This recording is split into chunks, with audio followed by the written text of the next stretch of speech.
Welcome back.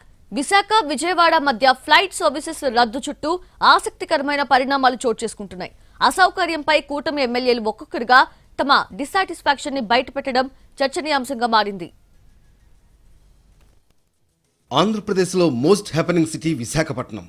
అయితే పౌర విమానయాన సంస్థలు విశాఖ విషయంలో చిన్నచూపు చూస్తున్నాయనే భావన వ్యాపార రాజకీయ వర్గాల్లో తీవ్ర చర్చనీయాంశంగా మారింది. వయబిలిటీ కారణంగా కీలక మార్గాల్లో సర్వీసులు రద్దయిపోతున్నాయి.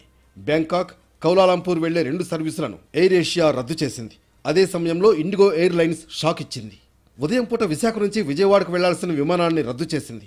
ఈ నెల 1 నుంచి సర్వీసులు నిలిచిపోగా రాజధాని అమరావతికి వివిధ అవసరాల కోసం వెళ్లే వాళ్లకు తీవ్ర ఇబ్బందికరమైన పరిస్థితులు ఎదురవుతున్నాయి. ఫ్లైట్లో వెళ్లాలంటే హైదరాబాద్ నుంచి కనెక్టింగ్ తీసుకోవడం ఒక్కటే మార్గం. ఈ పరిస్థితిని ఎక్స్లో పోస్ట్ చేశారు Bheemili MLA Ganta Srinivasarao. Andhra to Andhra via Telangana అంటూ చేసిన ట్వీట్ చర్చనీయాంశమైంది. దీన్ని బీజేఎల్పీ నేత విష్ణుకుమార్ రాజు సమర్థించారు. విశాఖను పూర్తిగా వదిలేశారని భావన కలుగుతోందని, సవతి తల్లి ప్రేమగా భావించాల్సి ఉంటుందని ఆయన చేసిన వ్యాఖ్యలు రాజకీయ పార్టీలను ఆలోచనలో పడేశాయి. సో అసలు ఇది విశాఖపట్నాన్ని కంప్లీట్గా వదిలేయటం అనేది అత్యంత దారుణంగా భావించవలసిన అవసరం ఉంది. సవతి ప్రేమ చూపిస్తున్నారేమో అనిపిస్తుంది.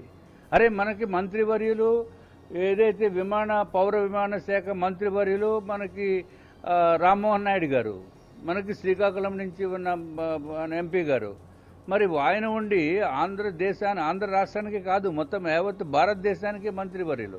వాస్తవానికి విజయవాడ విశాఖల మధ్య ప్రయాణికుల రాకపోకలకు అవసరమైన దానికంటే ఎక్కువ సర్వీసులు ఒకేసారి అందుబాటులోకి రావడం ఇబ్బందికరంగా మారిందనేది విశ్లేషణ.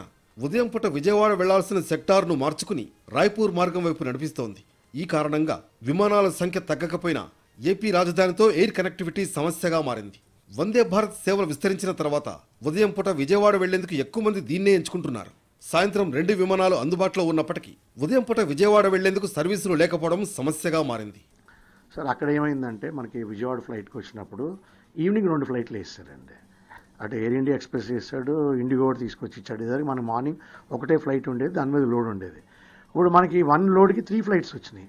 సో సస్టైన్డ్గా ఆటోమేటిక్గా లోడ్ డిస్ట్రిబ్యూషన్ మీద, ఎందుకంటే మనకి ఈ పొద్దున్నే మనకి ఈ ట్రైన్ పట్టడం వల్ల చాలామంది మ్యాక్సిమం అదే ప్రిఫర్ చేసి 6కి వెళ్తే 10కి వెళ్ళిపోతున్నారు.